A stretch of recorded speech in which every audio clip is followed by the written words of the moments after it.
Saudações a todos inscritos e visitantes do canal Despertar de Consciência e Escândalos Gospels 2023. Chegamos à parte 2 dessa análise dessa Bíblia King James 1611, né?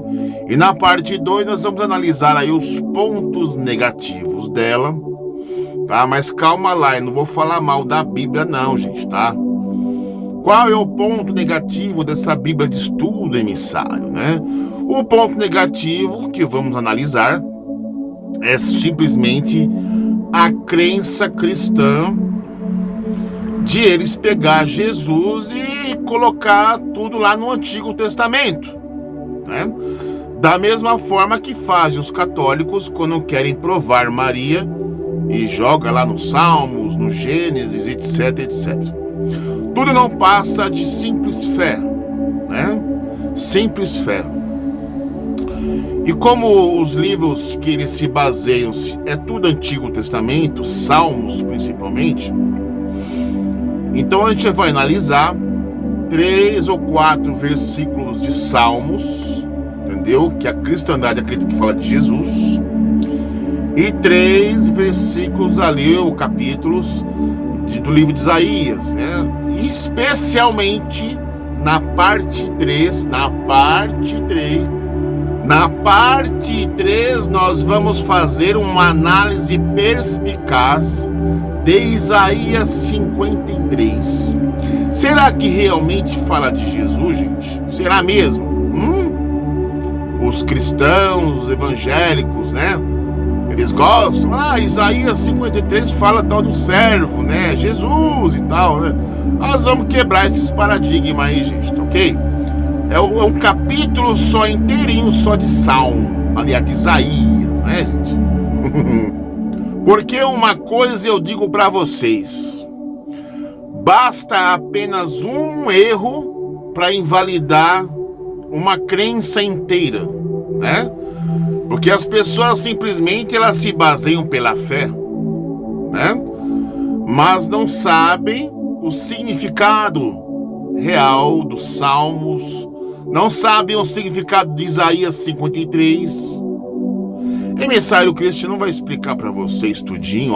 Vai. Vocês vão aprender a ler Isaías direito com o emissário cristiano. Vocês vão aprender a ler o livro de Salmos. Mas tem uma passagem que Jesus disse, né? Não é que Jesus disse, é Lucas que disse. Por que eu falo isso? Porque nós não temos um evangelho segundo o próprio Jesus. Nós temos o quê? Narrativas. Então fica meio que esquisito, né, gente? É verdade? Fica meio que esquisita essa narrativa aí. Mas vamos dizer que foi Jesus que disse, né? Como é que a gente vai saber disso, né?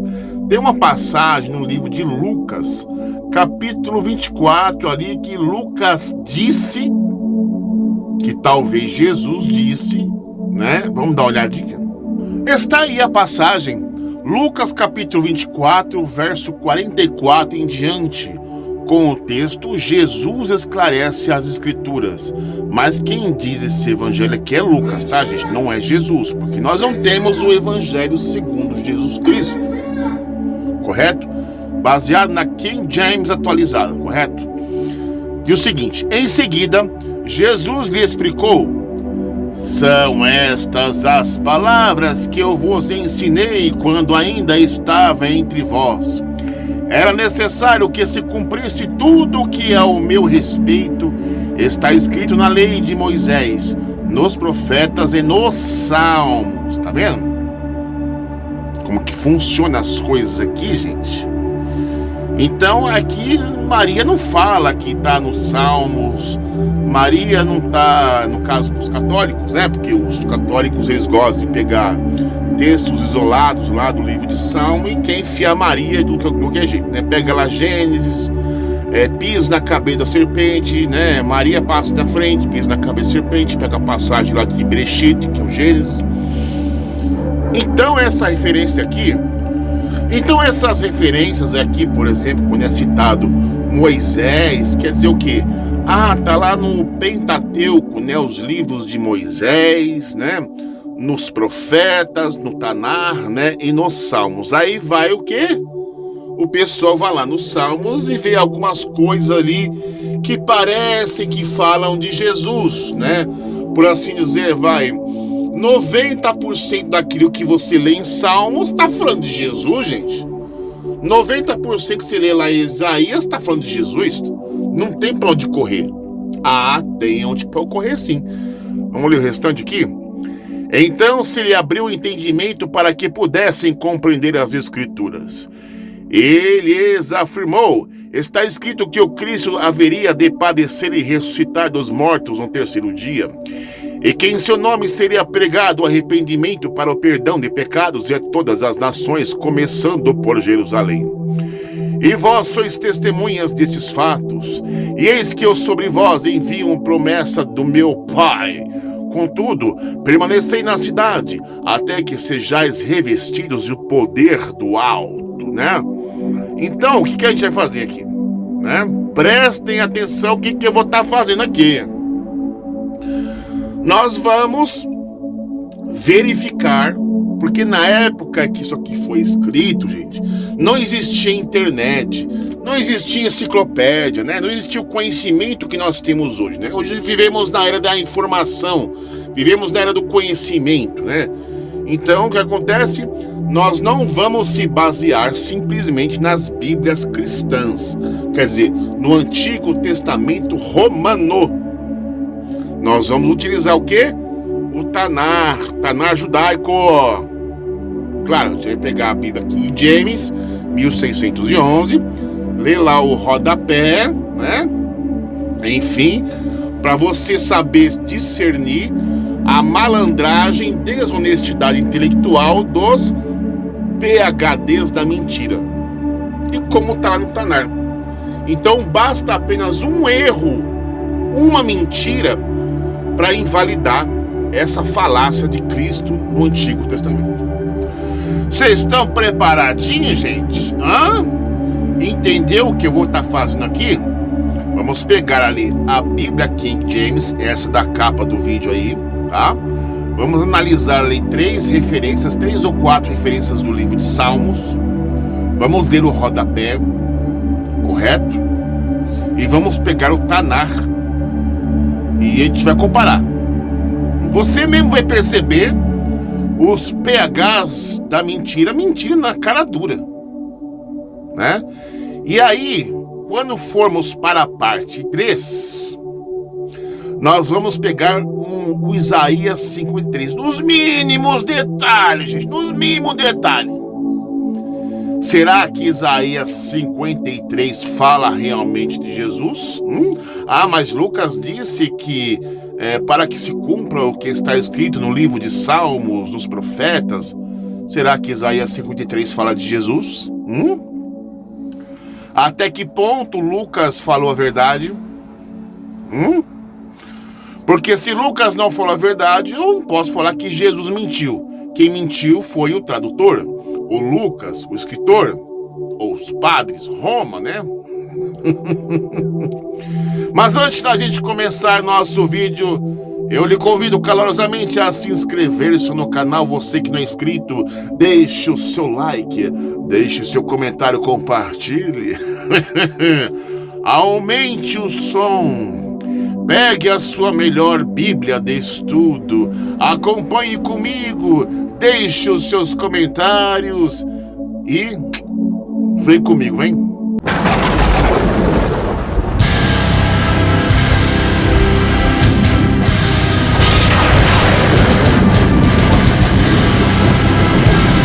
Agora vamos usar aqui um pequeno texto, claro, para vocês começarem a pensar e nunca mais utilizar-se de livros judaicos para poder incrementar a fé cristã. Por que eu digo isso? Porque o judaísmo em si, ele tem um pouco mais de 5.000 anos de história, quase 6.000 anos aí, né? E o cristianismo tem um pouco mais de 2. Então quem é mais expert para falar dos livros da história da nação de Israel? É o povo judeu, é o povo monoteísta. Eu tenho que reconhecer isso aí. O cristão não tem nada que se enfiar em livros que não falam nem a respeito deles mesmos.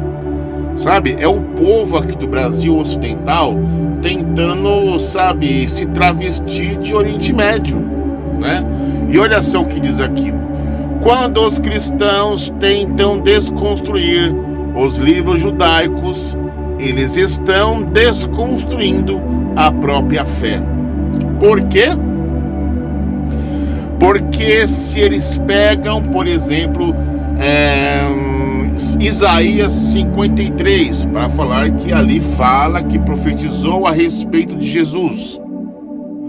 No ponto de vista cristão é assim, né? Porque geralmente o que acontece? Lá em Isaías 53 fala a respeito de um servo. Então é o cristão tentando ali pegar um livro judaico e travestir o livro de Isaías como se Isaías fosse cristão, como se Isaías fosse evangélico ou católico, e querer travestir o livro de Isaías, que é um livro judaico, que Isaías nem cristão evangélico é. Eles querem adaptar de acordo com a sua conveniência e dizem que aquele servo é o Jesus. Mas aí vem um judeu ou monoteísta e explica com A mais B que o servo ali não se trata de Jesus, mas de Israel. E prova-se por A mais B que é Israel, e a crença cristã vale mais do que está escrito. Infelizmente é isso. A fé é algo mais sagrado do que o próprio livro Bíblia. E por incrível que pareça, quando os cristãos tentam desconstruir livros judaicos, eles estão desconstruindo a sua própria fé. A própria fé deles, pois eles precisam dos livros judaicos para achar base para Jesus. E não é verdade? Já os monoteístas e judeus não precisam do Novo Testamento para nada, gente. Olha, e veja esta frase que interessante, né? Nós, judeus, escrevemos o Velho Testamento. Foi escrito por nós e para nós. Não aceitamos Jesus como nosso Messias, porque ele não cumpre os requisitos proféticos de nosso livro. Percebe, gente? O judeu ortodoxo não precisa e nunca precisou de Brit Hadashah, nem Novo Testamento para nada. E tem mais de 5.000 anos de história e de existência. Morre judeu, nasce judeu, tá judeu até hoje. Agora os cristãos não. Eles não confiam em Jesus 100%. Acho que a grande maioria faz isso, né? Eu pessoalmente não. Mas eles não confiam em Jesus 100%. Eles confiam no livro. Como diz assim, o verbo que se fez carne habitou entre nós é Jesus e não é livro bíblico. Então eles caem por cima da bibliolatrina por cima, né? Aí tem lá, olha só. Aí aparece um pessoal lá de Roma e diz que nós não sabemos interpretar o nosso próprio livro. Não acrescentem nada, nem retirem nada. Olha só, tá vendo? Então é para acrescentar e não é para tirar. Então por que o cristão acrescenta o Novo Testamento? Por que os padres colocaram o Antigo Testamento junto com o Novo no cano? Incoerente, né? Aí tá lá, sonham com um dia em que os cristãos possam provar seus dogmas e doutrinas sem usar nossos livros judaicos, correto? Então a grande mania dos cristãos é travestir livros judaicos em livros cristãos. É igual travestir na rua, é homem e se transforma em mulher. Mas na verdade é homem, mas tem muito por aí que até é uma quase mulher, né? Já fez cirurgia para capar, né? O danadão, né? Colocou isso, aquilo, é uma quase mulher, né? Tá mais para mulher do que para homem, né? Mas não é verdade? Mas é isso, gente. Agora vamos pegar os textos, vamos colocar aí 4 referências no livro de Salmos e 3 de Isaías. Iniciando mais um estudo bíblico, né? Onde a gente vai pegar aí algumas referências do livro de Salmos, provavelmente vai ser umas 4, tá? Usando essa Bíblia King James 1611 e ler os respectivos comentaristas, os PhDs, né? Enfim, para desmascará-los, né? Vocês vão testemunhar comigo que este PhD O responsável por dar comentários no livro de Salmos é um PhD da mentira. E o emissário cristiano vou desmascará-lo. E a nossa primeira referência é o livro de Salmos 110, verso 1, onde os cristãos eles têm por costume aplicar um versículo isolado para sustentar que ali fala de Jesus. Olha, bem o verso 1 aí, ó. O Salmo de Davi. O Senhor disse ao meu Senhor: assenta tu à minha destra, até que eu faça teus inimigos o teu escabelo. É bem nesse versículo isolado aí. Não, ali fala Jesus. O Senhor disse a meu Senhor. O Senhor Adonai disse ao meu Senhor Jesus, né? Bem assim pela fé. Vamos ver aqui o que os comentaristas falam, né? Aí está, ó. Salmo 110, verso 1 ao 7. Este é um salmo real com transcendência messiânicas que culminam na pessoa de Jesus Cristo, como salmo de promessa messiânica. Este poema é o salmo citado com mais frequência no Novo Testamento. Aí tem as referências bíblicas. Embora o salmo pareça dizer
aqui notamos que apareceu do lado direito essas consoantes, da direita para a esquerda.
é igual isso aqui.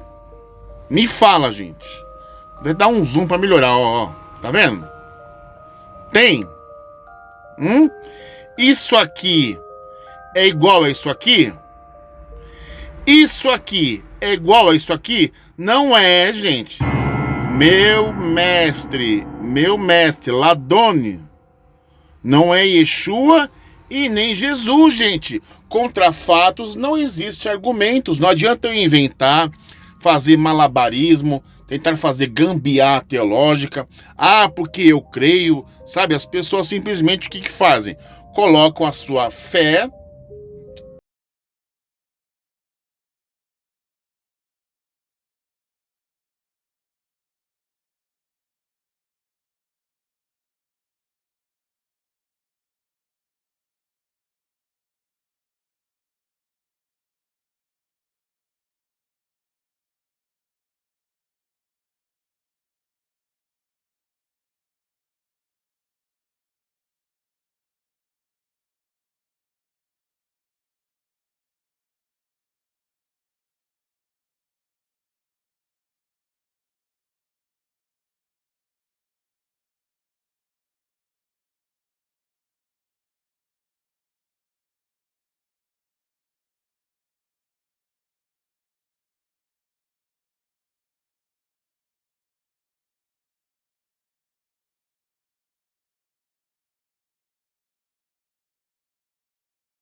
qual é a verdadeira, nunca vai saber se é verdade aquilo que ele acredita. Mas porque alguém disse que aquilo é verdade. É igual a nota de 100 reais. Olha, toma aqui 100 reais. Ela é falsa, mas não vou te contar que ela é falsa.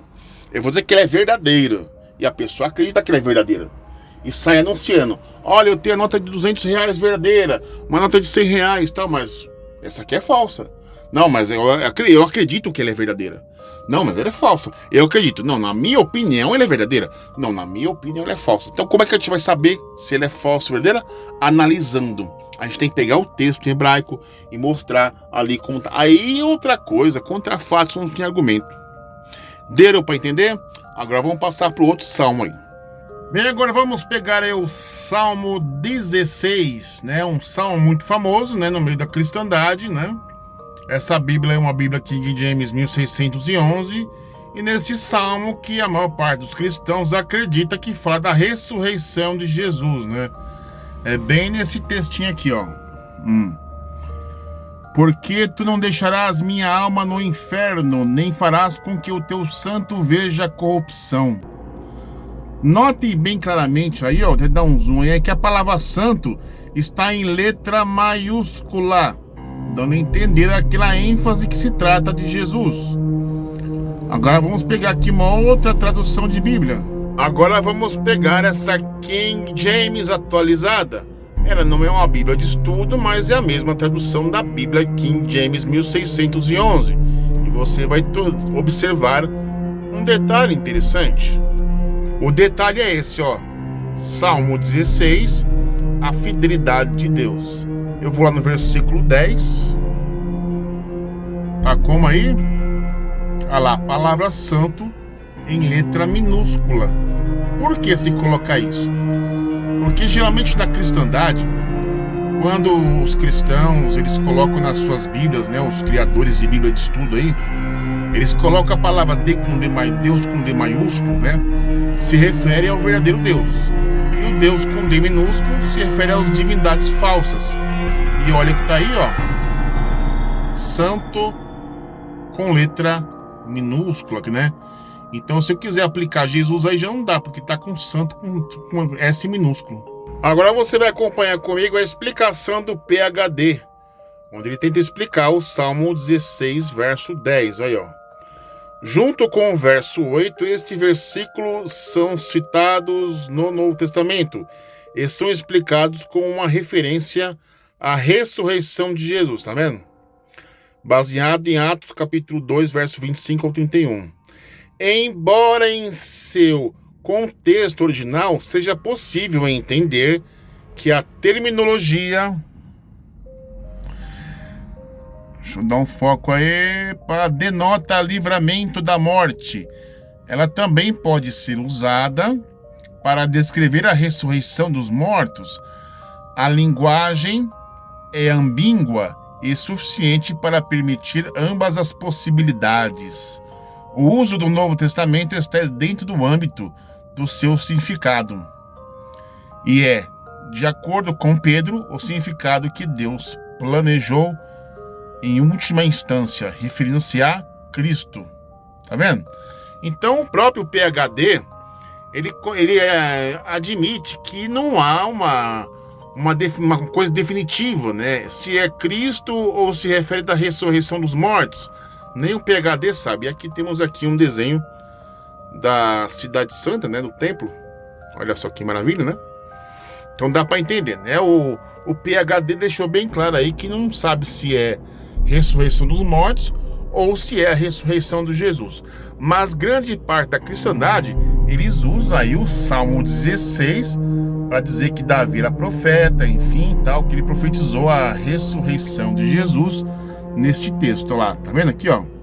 A palavra santo com S maiúsculo, né? Bem, agora vamos conferir o Salmo 16 aqui no Tehillim. Como é que tá lá? Se tá com santo com S minúsculo, se tá com S maiúsculo, se é ressurreição dos mortos, se é de Jesus. É aqui que a gente vai dar o checkmate. Vamos olhar? Salmo 16, vamos ver aqui o tema. Se o homem necessita de algum favor, que não o peça por mérito próprio, pois seus méritos devem ser deixados para favorecer seus filhos. Temos aí, ó, português, hebraico, transliterado. Mas vamos pegar lá o versículo 10, né? Comparar com as Bíblias cristãs, porque está aqui. Verso 10. Porque tu não abandonarás minha alma à tumba, nem permitirás os que teus devotos testemunhem a destruição. Notou alguma diferença aí? A palavra devotos, que nas Bíblias cristãs está como santos. Aliás, santo, né? No singular. E aqui a palavra está no plural. Hashidehá. Hashidehá. Que teus devotos. Mas porque a Bíblia cristã coloca como seu santo, para dar respaldo à ressurreição de Jesus. Olha lá. Que não testemunhem a destruição. Não permitas que os teus devotos testemunhem destruição. Mas na Bíblia cristã está lá, não permitirá que o teu santo, ou com S maiúsculo, ou com S minúsculo, testemunhe destruição. Aí sim vai dar respaldo para Jesus ressuscitado. Mas como a palavra está no plural, então não fala de Jesus. Bíblia cristã refutada com sucesso.